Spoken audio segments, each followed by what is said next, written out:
In the grand tapestry of history, where the rise and fall of civilizations shape the world, there lies a powerful, often overlooked story, one that connects the ancient past to the very heart of Africa. Imagine the golden sun setting over the vast savannas of the continent, casting its glow on mighty kings and beautiful queens, their dark, rich skin a testament to their strength, wisdom, and heritage. But here's the question. What does the Bible really say about these regal figures? Could the sacred scriptures hold hidden truths about the origins of Black people that we've yet to fully understand? Before we dive deep into the layers of this astonishing history, take a moment to leave a comment, type 777, if you're ready to uncover the mystery alongside us. Now, let's embark on this journey together. Are you prepared to learn the secrets that have been veiled for centuries? The Bible's revelations might just change the way we view history and our place within it. Stay with us as we unlock the remarkable origins of Black people in the Bible and discover what has been hidden in plain sight for so long. The shocking origin of Black people in the Bible, what it really says. Long before the rise and fall of empires, before nations carved borders into the earth, the Bible unfolds a genealogy that binds us all together in ways more profound than we often pause to consider. According to its ancient record, every human walking the earth today, from the bustling streets of Lagos to the quiet villages of Norway, can trace their roots back to three brothers who stepped off a wooden ark onto a cleansed and trembling world: Shem, Ham, and Japheth, the sons of Noah. Imagine for a moment that floodwaters have just receded, leaving behind a silence so deep it echoes. And you are among the first souls breathing the fresh promise of a new beginning. Would you grasp the weight of being one of only 8 people chosen to restart humanity? From these 3 men, the earth blossomed again with tribes and nations. Shem's descendants rose as the Semitic peoples, the Arabs, the Jews, the Syrians, a lineage that would cradle prophets and birth the Messiah himself. Japheth's offspring spread wide into the lands that would become Europe and Asia, filling distant plains and forests with their languages and customs. But then there is Ham, Noah's son, whose story carries a thread of mystery woven through history's tapestry. The Bible clearly points to Ham as the forefather of African and Black peoples, a truth embedded not just in scripture, but echoed through ancient traditions that stretch their fingers into time. Psalm 78:51 speaks of the firstborn of Ham, a poetic nod linking him directly to Egypt, the cradle of so many wonders and enigmas. Isn't it fascinating how these ancient words subtly illuminate the origin of entire continents' worth of people?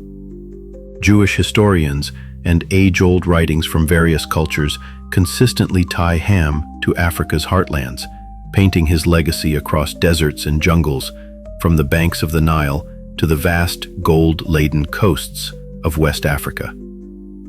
Could it be that even your own ancestors once walked under the same sun that beat down upon Ham's children as they built kingdoms and forged cultures still pulsing through today's African diaspora? Even the meaning of Ham's name is steeped in this divine symbolism. In Hebrew, in Aramaic, and whispers of other long-forgotten tongues, Ham evokes images of something burned or dark, a poetic allusion not just to hair or skin, but perhaps to resilience forged in fire.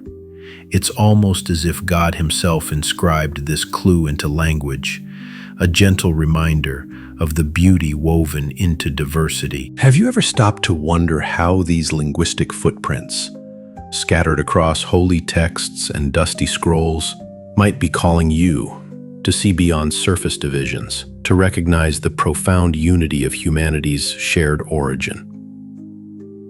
And isn't there something strangely humbling in realizing that Across continents, whether you stand in a crowded market in Accra or sit quietly by a lake in Finland, you are ultimately kin to every soul you pass. That a single family, stepping out in faith after a cataclysm, became the seedbed for all the world's colors, languages, and dreams. In peeling back these ancient layers, the Bible doesn't just offer a dry genealogy, it whispers a secret about the breathtaking interconnection of all people. What might change in your life if you truly embrace this deep, almost mystical truth? That under different skies and different shades of skin, we are bound by the same breath of God that once hovered over the waters, breathing life to Noah's sons, and through them, to us all. If you turn the fragile, time-worn pages of Genesis to chapter 10 and let your eyes drift thoughtfully over lines 6 through 14, you'll find a lineage that holds secrets most of the world barely pauses to ponder. Here, nestled in the ancient script, is the unfolding of Ham's descendants. A family tree so vast and consequential, it reaches through the corridors of history and shapes the identity of millions today. This is more than just a list of names. It is a living map of civilizations, of dynasties that would rise under scorching suns, of people who would build wonders that still baffle scholars and travelers alike. Flooded, the Bible calls these offspring the Hamitic people, children born of Ham, Noah's son who stepped from the ark into a world scrubbed clean, a world trembling with possibility. Imagine the weight upon their shoulders, to populate the earth again after the floodwaters receded. Among Ham's sons was Cush, the forefather of countless African nations. His blood would surge through the veins of the Ethiopians, the Nubians, and many others whose ancestors once belonged to the mighty kingdom of Cush.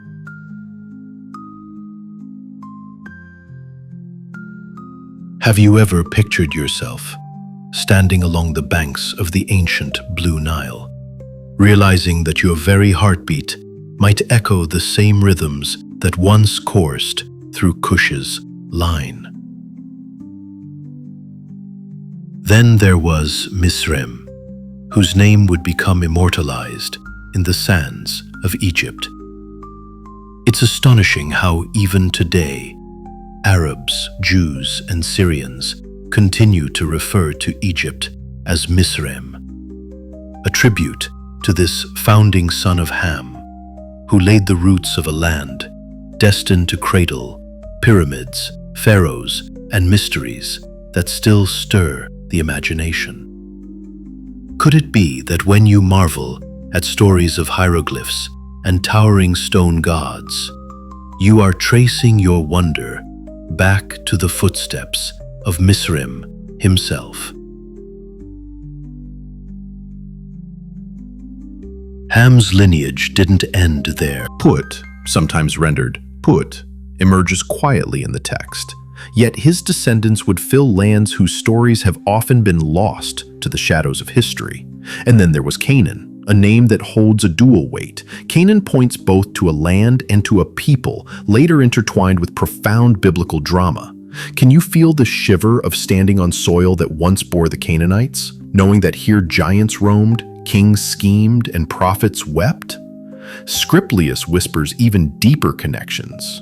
Cush's legacy stretched wide, birthing nations whose skin was darkened by sun and ancestry, a living testament to the diversity God seeded across humanity. The Ethiopians, whose regal history shines in the annals of Solomon and the Queen of Sheba, stand among the brightest branches of this tree.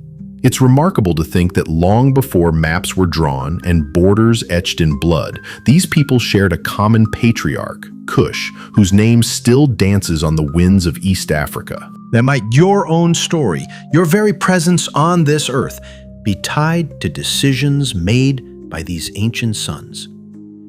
As they spread out over unclaimed lands, building kingdoms and cultures that would someday inspire both envy and awe.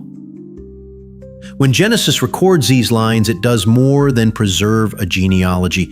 It hands us a mirror, urging us to see how intricately we are woven into the fabric of all who came before. How differently might we treat one another if we grasped this mystery? That somewhere in the depths of time, at the crossroads of rivers and deserts, our ancestors might have broken bread together under the same stars that still keep watch over us tonight. It's fascinating and strangely humbling to realize how far-reaching the story of Ham's descendants stretches, looping across continents and centuries, threading its way into identities that still stand proud today. The Bible does not simply list names. It offers portals into the origins of entire peoples, many of whom continue to walk under the same sun that once warmed their ancestors in the ancient Near East and Africa. Consider the people of Samaria. Tradition whispers that they sprang from Nimrod, the rebellious son of Cush, making them indirect heirs of Ham's line. Nimrod, mentioned in Genesis as a mighty hunter before the Lord, also symbolizes a defiance that some say laid the foundation for the great city of Babylon, a place destined to become both a wonder of the world and a cautionary emblem of human arrogance. Have you ever paused to wonder what it would be like to stand in the shadow of the towering ziggurats of old Babylon? Knowing you might share blood with those who once defied heaven itself by building monuments that clawed at the skies? But the echoes of Cush's legacy don't end there. When you look to South India with its ancient temples and vibrant traditions, or across the vast and varied landscapes of Africa, to the Malians whose ancestors carved empires of gold, to the Eritreans and Kenyans whose histories pulse with resilience, to the Congolese and the Fangs of Gabon whose cultures still brim with song and ceremony, you find whispers of a shared Cushite heritage. Isn't it extraordinary how people separated by oceans and deserts could still be linked by a single ancient family tree that took root after a global flood? In Scripture, the name Cush often stands in for Ethiopia, Sudan, and broader Africa. It carries with it the sense of black in the original tongues, a divine stamp upon skin that bore the sun's embrace, a mark of beauty and identity designed by God himself. Meanwhile, Canaan and Mizraim, Ham's other sons, shaped lands whose names still ignite the imagination. Mizraim, known as the father of the Egyptians, laid the groundwork for a civilization that would one day raise colossal pyramids and preserve their kings in golden tombs, all while gazing up at the same constellations we still marvel at tonight. Isn't it intriguing that even today, Semitic peoples, the Arameans, Arabs, and Israelites, still refer to Egypt as Mizra or Mizri, echoing the very name of Mizraim, who once walked the earth in sandals, perhaps unaware of the empire his lineage would build. The Bible itself ties this heritage together with haunting poetry. Psalm 78:51 declares that God struck down all the firstborn in Egypt, the first fruits of manhood in the tents of Ham, forever linking the narrative of divine judgment and deliverance to the legacy of these early patriarchs.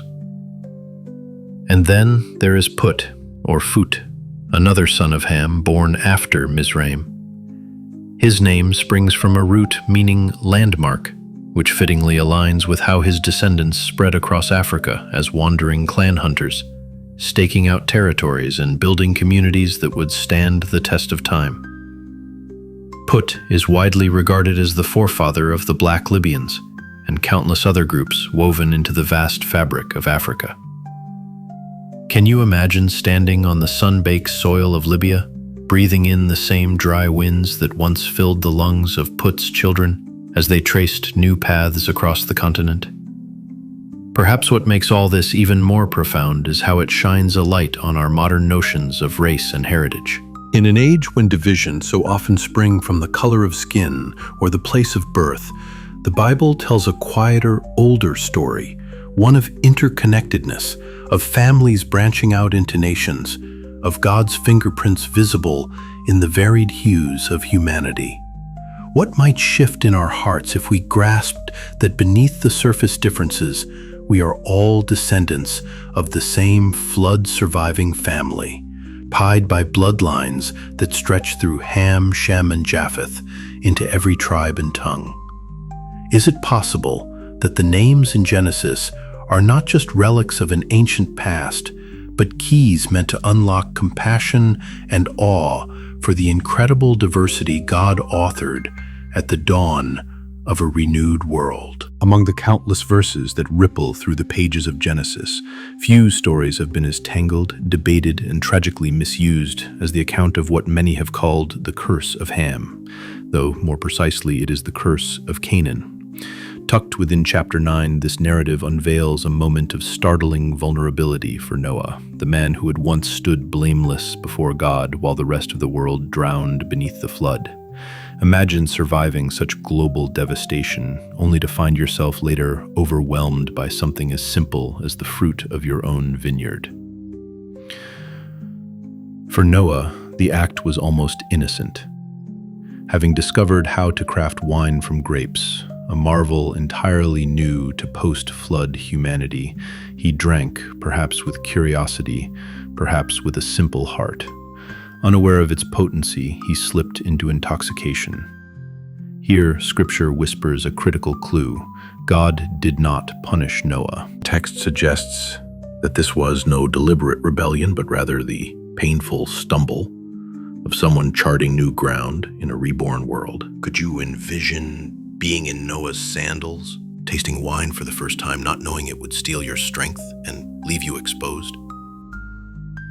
But the true weight of the story emerges when Ham, one of Noah's 3 sons, discovers his father lying uncovered and drunk inside his tent. Instead of covering his father's shame, Ham steps back and tells his brothers, an act dripping with disrespect in an age when honoring one's father bordered on sacred duty. In that ancient culture, such dishonor was more than a personal failing. It struck at the very heart of family integrity and social order. Isn't it striking how, even today, we wrestle with the tension between exposing someone's faults and extending grace to their weaknesses? Genesis 9 records that when Noah awoke and learned what had happened, his reaction was severe. Yet rather than cursing Ham directly, Noah pronounced a curse upon Canaan, Ham's son. "Cursed be Canaan," he declared. "A servant of servants shall he be to his brothers." Some might wonder, was Noah's response too harsh? But in that ancient world, such matters carried immense spiritual weight. To dishonor one's father was to disrupt a divinely instituted chain of respect and blessing. And though modern readers may bristle at the severity, it's worth pausing to consider how fragile newly reborn humanity was in those days, how much they leaned on strict codes to preserve family order in a precarious world. The tragedy of this story is compounded by how later generations misinterpreted and twisted it. Many have falsely painted this as a sweeping condemnation of all of Ham's descendants, using it to justify grievous injustices throughout history. Yet a careful reading of the Bible reveals that the curse rested specifically on Canaan, not on Ham himself, nor on Cush, Mizraim, or Put.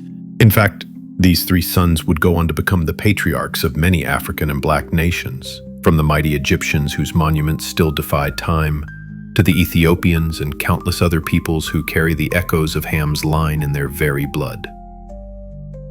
Isn't it sobering to think how often humanity has lifted this passage from its delicate historical context, stripping it of its original cultural meaning to serve their own prejudices?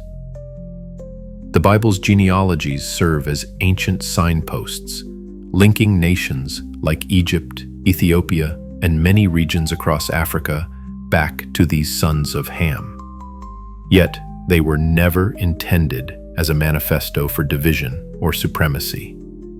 Rather, they paint a vast mosaic of how God allowed humanity to bloom again after the flood, sending out rivers of lineage that would fill continents with diverse faces and languages. Rage. Perhaps the story also serves as a cautionary tale, not just about disrespecting fathers, but about how easily we misread sacred texts when we view them through the narrow lens of our own ambitions or fears. What if instead we approached these genealogies with humility, recognizing that they are windows into an ancient world wrestling to understand itself? That in seeing Noah's vulnerability, Ham's misstep, and the destinies of Cush, Mizraim, Put, and Canaan, we are reminded that our shared human story is both fragile and profoundly interconnected. How might your perspective shift if you saw in these old accounts not ammunition for division, but an intricate family portrait? One that ultimately traces us all back to the same Creator, who fashioned diversity not as a curse, but as a breathtaking expression of His own image spread across the earth. It's important to pause and recognize that while the Bible offers a powerful and ancient account tracing the roots of humanity, including the lineages that gave rise to Black and African peoples, it is by no means the only thread weaving this intricate historical tapestry. Across time, countless scholars, researchers, and explorers have ventured beyond sacred texts to uncover humanity's story through a wealth of other disciplines. Isn't it fascinating to think how archaeology, linguistics, genetics, and the vibrant living memory of oral traditions all converge like rivers into one vast ocean of understanding? Picture an archaeologist, brush in hand, kneeling under a blazing African sun, gently coaxing from the earth a fragment of pottery or a fossilized bone that whispers of lives lived thousands of years before ink ever touched parchment. Meanwhile, linguists pore over the patterns of ancient tongues, comparing root words and grammatical structures, mapping out how communities once separated by mountains and rivers still share echoes of the same ancestral speech. What would it be like to stand in their shoes, to hold a shard of human history that changes everything we thought we knew?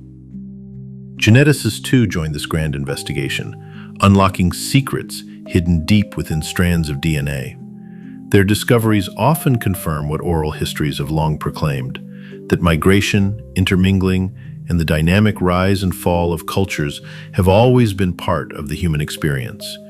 It's almost poetic how tiny sequences of genes can carry the footprints of ancestors who walked across savannas, sailed distant seas, or settled rich river valleys long before maps even existed. Oral traditions deserve their own reverence, Passed down through countless generations around glowing hearth fires and beneath starlit skies. These stories carry not only the facts of lineage and migration, but also the heartbeat of a people's soul, their triumphs, tragedies, and timeless wisdom. Isn't there something profoundly moving about realizing that elders telling tales under baobab trees today are continuing an unbroken chain that stretches back beyond written history? As our tools and methods grow ever more sophisticated, our picture of the past becomes both clearer and more astonishingly complex. New excavations reveal forgotten cities, advances in genetics rewrite old assumptions about who traveled where and when. This evolving knowledge challenges us to keep asking questions and to embrace a deeper, more nuanced understanding of the origins, journeys, and cultural flourishing of Black and African peoples. Might there be truths still hidden beneath layers of time, waiting patiently for eyes willing to see them and hearts humble enough to be transformed? Quarterbacks. In this unfolding story, woven from scripture, science, memory, and myth, we catch a glimpse of a divine design far richer than we first imagined. A design where diversity is not an accident of geography, but a deliberate, breathtaking masterpiece painted across the canvas of humanity. And if that's true, how might it shape the way you see your neighbor, your heritage, and even yourself? It cannot be stressed enough how profoundly misguided it is to interpret the Bible in a way that casts African people under some supposed divine curse. Yet tragically, history bears witness to how such distortions have fueled prejudice and injustice. When we return honestly to the text itself, we find something very different. The curse spoken by Noah after the incident in his tent was directed specifically at Canaan, the grandson of Ham, not at Ham himself, and certainly not at all his descendants across Africa or beyond.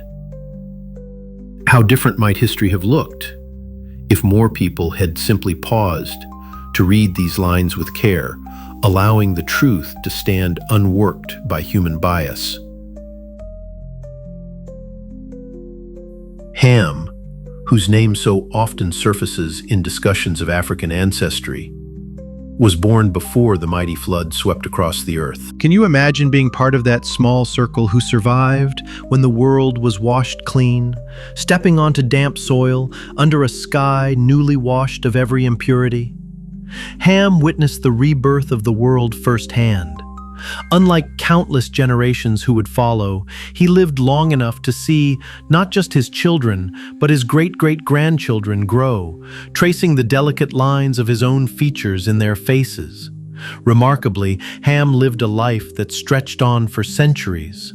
Though the Bible doesn't pin down his exact age, scholars often place it around 600 years, possibly even beyond, much like his brother Shem. It's almost beyond comprehension to imagine standing through age after age, watching as your descendants spread across lands, build families, and shape the course of nations. What stories might Ham have told by flickering lamplight, recounting the days aboard the ark, the roar of rain that would not stop, or the hush that fell when the first rainbow crowned the heavens? Then, there is the enduring mystery of Ham's final resting place. Even now, countless generations later, we still do not know for certain where his bones lie. Some point to the sun-soaked hills of Ethiopia, a land alive with ancient churches and mysteries that echo back thousands of years. Others believe he may rest somewhere in Nubia, where the Nile curls like a living serpent through deserts that still guard the secrets of old kingdoms. There are even theories suggesting Ham was laid to rest in Mesopotamia, amid the cradle of Sumerian civilization, or perhaps in Egypt itself, a realm renowned for yielding tombs that speak across millennia. Isn't it captivating to think that Ham's tomb might still lie hidden beneath African sands, waiting patiently through centuries for the moment it will once more greet the light? In a sense, the uncertainty of his burial site adds to the enduring enigma of his story, reminding us how much of our shared human past still slumbers beneath layers of time. Perhaps there's also a quiet lesson here, a caution against the arrogance that comes from thinking we've understood it all. The life of Ham, stretching across centuries and woven into countless family lines, stands as a testament to the depth and breadth of humanity's roots. How might your perspective shift if you viewed this vast network of descendants not through the cracked lens of old misinterpretations, but as evidence of a divine plan that treasures diversity and honors every branch of the family tree? Could it be that somewhere beneath the sands of Sudan or Ethiopia, or beneath the grand stones of Egypt, rests not merely the body of one ancient man, but a silent witness to the extraordinary truth that God's design for humanity was always far richer and more interconnected than our flawed readings ever allowed us to see? The story of Ham and his descendants doesn't end with Genesis alone. If you reach into the shadowed halls of ancient writings, you'll find the Book of Jubilees, an old Jewish text that once held great authority among many, even during the lifetime of Christ. This remarkable manuscript adds fascinating layers to the history of Noah's family, offering intimate glimpses into the choices, tensions, and destinies that shaped the lineages of Ham, Shem, and Japheth. The Book of Jubilees tells of the years after the flood, when the earth was once again green under heaven's smile, and the descendants of Noah began to spread out, claiming lands that would someday bear the names of mighty nations. It describes how Ham's later life was marked by a troubling conflict, a conflict that rippled not only through his own household but across entire regions. Have you ever tried to imagine what it would feel like to watch your children and your children's children make choices that defy your hopes for them, altering the course of whole peoples yet unborn? Ham's youngest son, Canaan, chose a path that disturbed his father deeply.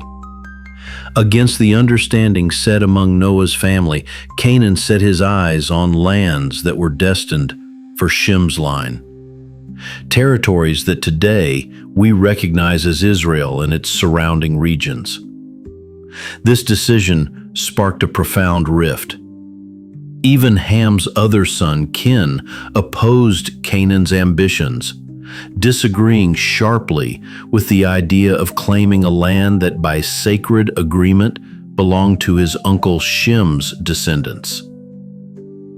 According to the Book of Jubilees, this was no small family disagreement over plots of farmland. It was a matter that touched on divine allotment and destiny. Ham, along with Cush, Mizraim, and the rest of his kin, firmly resisted Canaan's choice. They believed, with unwavering conviction, that the vast and fruitful lands of Africa had been appointed by God for Ham's heritage. How could Canaan ignore the legacy meant for him and instead plant his future among people whose destiny lay on a different branch of the great family tree? Yet despite all objections, despite the pleas and the weight of family expectations, Canaan stood firm in his decision. He settled in the territory of Shem, a move that would echo down through generations and become entangled in the struggles, wars, and prophecies that later filled the pages of Scripture. Isn't it haunting to think how one man's determination to carve out his own place in the world could set the stage for centuries of conflict and spiritual lessons, still read and debated today? Perhaps there's a deeper reflection tucked inside this ancient account. It's a reminder of how family legacies are both delicate and stubborn, shaped by choices that sometimes honor the past and sometimes fracture it. Have you ever considered how the decisions of your ancestors, the places they settled or left behind, continue to ripple through your own life? Or how the lines drawn on old maps were more than mere borders, but living testimonies to hopes, disagreements, and stubborn resolves that refused to yield? In revisiting this story from the Book of Jubilees, we're invited to see more than dusty genealogies. We glimpse a human drama where fathers wrestle with sons, brothers dispute each other's dreams, and destinies unfold in ways no one could fully foresee. Through it all, we're subtly reminded that divine providence weaves even our missteps and bold defiance into a tapestry far larger than we can imagine. One that still shapes nations, identities, and faith across the globe today. Hidden within the pages of the Book of Jubilees lies a small but striking detail that many have never encountered. A glimpse into the life of Ham that goes beyond the stark genealogies of Genesis. According to this ancient text, after the floodwaters withdrew and the world stood washed clean under a patient sky, it was Ham who first took the bold step to establish a city and claim a new region for his family. Isn't it remarkable to imagine the landscape at that moment? Fresh rivers coursing through valleys that had been underwater not long before. Mountains gleaming with new growth. And Ham, perhaps with a heart full of hope and awe, choosing where to build the very first city of humanity's second chapter. He named this new place Maltlak, a name chosen out of tender devotion to his beloved wife. How moving it is to realize that even after surviving a catastrophe that erased nearly all of mankind, Ham's first act in shaping a new civilization was not to honor himself or assert his dominance, but to commemorate his wife, binding her memory forever to the land's identity. What stories must have unfolded in those early days as tents became dwellings, paths turned into streets, and laughter of children echoed once again across the earth. Yet as we explore these ancient writings, it becomes crucial to step with care, holding close an awareness of their cultural and historical context. These texts emerged from worlds vastly different than our own, worlds that saw divine purpose in every boundary stone, every family bond, every rise and fall of a people. The Bible itself presents a rich, intricate narrative that does not flatten humanity into mere vessels of blessing or cursing, but instead reveals a profound tapestry of divine engagement with flawed, vibrant, often stubborn people. It is tragic how, over centuries, careless interpretations twisted some of these stories into tools of division. Whole populations, particularly people of African descent, were wrongly burdened with misreadings that sought to justify cruelty and prejudice. But the true scriptural accounts, whether in Genesis or echoed through the Book of Jubilees, make clear that the curse pronounced by Noah fell upon Canaan alone, not upon Ham himself, nor upon the countless nations that would later spring from his other sons. Isn't it worth pondering how differently human history might have unfolded if these ancient texts had always been read with the humility they demand? If readers had paused to let the deep humanity of these stories resonate, fathers building cities to honor their wives, families navigating the tangled hopes of generations, might we have been quicker to see the shared beauty in all peoples rather than seize on reasons to divide? Perhaps part of the enduring power of these old records is how they still challenge us today, to look beyond simplified interpretations, to question assumptions handed down without care, and to let the full weight of these intricate, very human stories shape how we see each other. What if, instead of searching for curses in our differences, we learned to marvel at how each family line, from Shem to Ham to Japheth, was entrusted with a piece of humanity's grand destiny, woven together by a God who delights in diversity far more than we often dare to imagine? As we draw this journey to a close, standing amid the ancient echoes of Ham, Cush, Mizraim, Put, and Canaan, we find ourselves cradling a story far more intricate and awe-inspiring than many ever imagined. The origins of Black and African peoples, seen through the intertwined threads of scripture, history, and living tradition, speak not of a people burdened by some imagined curse, but of nations rooted in resilience, crowned in dignity, and woven into God's vast, breathtaking tapestry of humanity. Isn't it humbling to realize how these old genealogies do more than simply record who begat whom? They whisper of journeys taken across sunlit savannas and through shadowed valleys, of choices that shaped continents, of dreams that built kingdoms. They remind us that diversity was never an afterthought in God's design. From the earliest days after the flood, He delighted to spread His image across the earth in countless hues and cultures, each bearing its own beauty and purpose. Prayer for us today. This is more than an ancient tale. It's a mirror, reflecting our present. In a world still grappling with division and prejudice, these truths call us higher. They urge us to honor the dignity in every person, to cherish the heritage etched into our skin and stories, and to reject any distortion of Scripture that would dare rob others of their God-given worth. So, Let this be the lesson we carry forward, that no matter your lineage, whether you trace your roots to Shem, Ham, Japheth, or beyond, you are fearfully and wonderfully made, part of a divine mosaic that stretches from Eden to eternity. What a reason to walk in confidence and compassion, to celebrate each other's differences as sacred brushstrokes of the same Creator.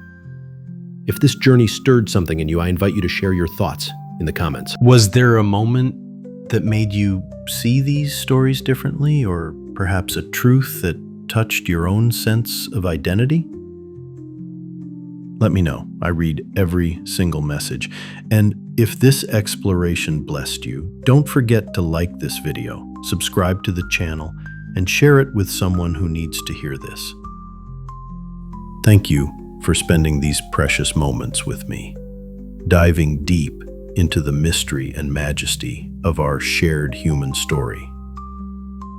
May God's face shine upon you, may His wisdom guide your steps, and may you always stand tall in the knowledge that you are part of something far greater than yourself.